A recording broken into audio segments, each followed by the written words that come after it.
अतुल क्या बोलना चाहते हैं? धन्यवाद। मैं भी धन्यवाद। आप विषय सर दो मिनट बस बताइए। मान्यवर जो बातें बोली हैं, क्योंकि निजी विश्वविद्यालय की जिक्र है, हम लोग शिक्षा और स्वास्थ्य दोनों ऐसी चीजें हैं साहब, हर घर में हर एक व्यक्ति शिक्षा भी चाहता, जरूरत की चीज और स्वास्थ्य भी।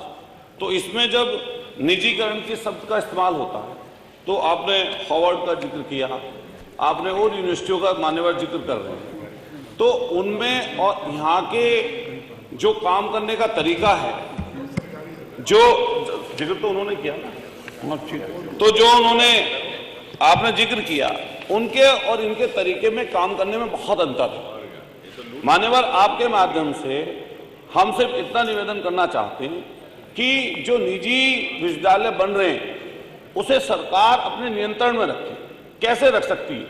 सरकारी विश्वविद्यालयों में गवर्नमेंट से आपके वित्त नियंत्रक और रजिस्ट्रार नियुक्त होते हैं।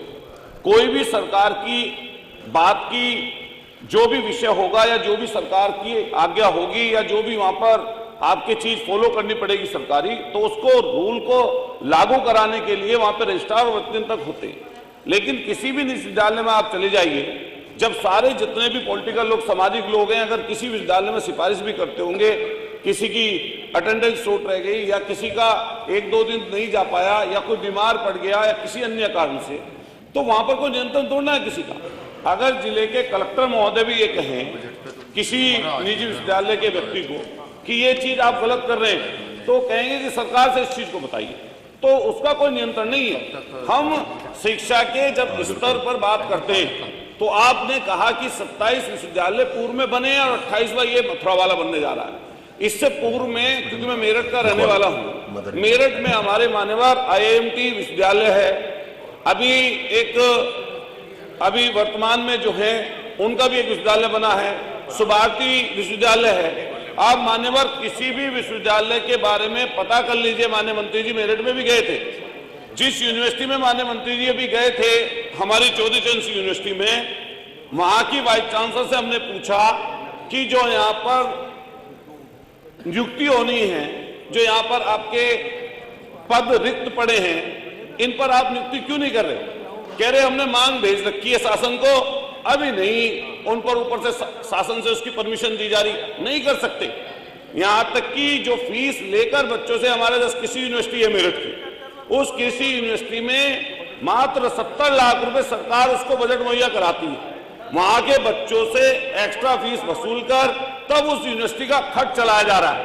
और आप किसी भी यूनिवर्सिटी के बारे में पता करिए, किसी भी विश्वविद्यालय के बारे में, उसी विश्वविद्यालय के अंदर माननीय वित्त मंत्री जी भी यहाँ पर मौजूद है, आपके माध्यम से कहना चाहता हूँ, अभी पिछले दिनों राजकीय कॉलेज और राजकीय महिला डिग्री कॉलेज खोले जा रहे हैं। हमारे मेरठ परिक्षेत्र में इस समय 10-15 ऐसे कॉलेज हैं जो यूनिवर्सिटी के माध्यम से आप कराने जा रहे हैं।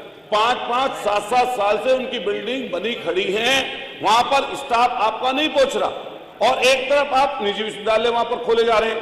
निजी विश्वविद्यालयों में जिस तरह BCA, BBA, MBA, MTech, BTech, ये मान्यवर इस तरह के कोर्स चलते हैं, लेकिन उनकी फीस पर आपका कोई नियंत्रण नहीं है। वहां पर शिक्षा की क्या गुणवत्ता होगी, किस तरह के शिक्षक वहां पर रखे जाएंगे, इसका कोई आपके पास मानक नहीं है।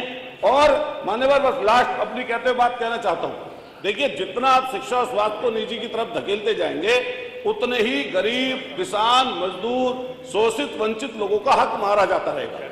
आप करीबन 50 से 60% जहां नए नौजवानों की भीड़ है, लोग शिक्षा ग्रहण करने शहरों की तरफ जाते हैं, तो वहां ये भी दिमाग में रखते हैं कि हमें किस तरह से वहां पे शिक्षा सस्ती मिल जाए और सस्ती। अब आपने 1 मिनट बोला था, 4 हो गए, प्लीज नो। लास्ट अपनी लास्ट बात करते हैं माननीय, ये सिर्फ कहना चाहते हैं कि निजी विश्वविद्यालयों में ये प्रबंध समिति को भेजिए कि रजिस्ट्रार और वित्त नियंत्रक, हालांकि बने ही नाम तो ये चाहते हैं, लेकिन अगर बने, सरकारी बने, और फिर भी आपकी हठधर्मी है इस तरह की बनाना चाहते हैं, तो सरकार की तरफ से वहां पर रजिस्ट्रार और वित्त नियंत्रक नियुक्त हो, जिससे अनाप शनाप तरीके से काम वहां पर ना हो, सरकारी नियंत्रण में हो। और निजी विश्वविद्यालयों में आप स्कॉलरशिप का पता कर लीजिए, स्कॉलरशिप के हिसाब से लोगों को, बच्चों को रखा जा रहा है, वहां पर पढ़ाई होती नहीं, सिर्फ नाम इन्वॉल्व हो जाता है, नाम का दाखिला हो जाता है और स्कॉलरशिप सरकार से उठा ली जाती है। और अगर वो स्कॉलरशिप ना आए तो ये निजी विश्वविद्यालय चल नहीं पाएंगे।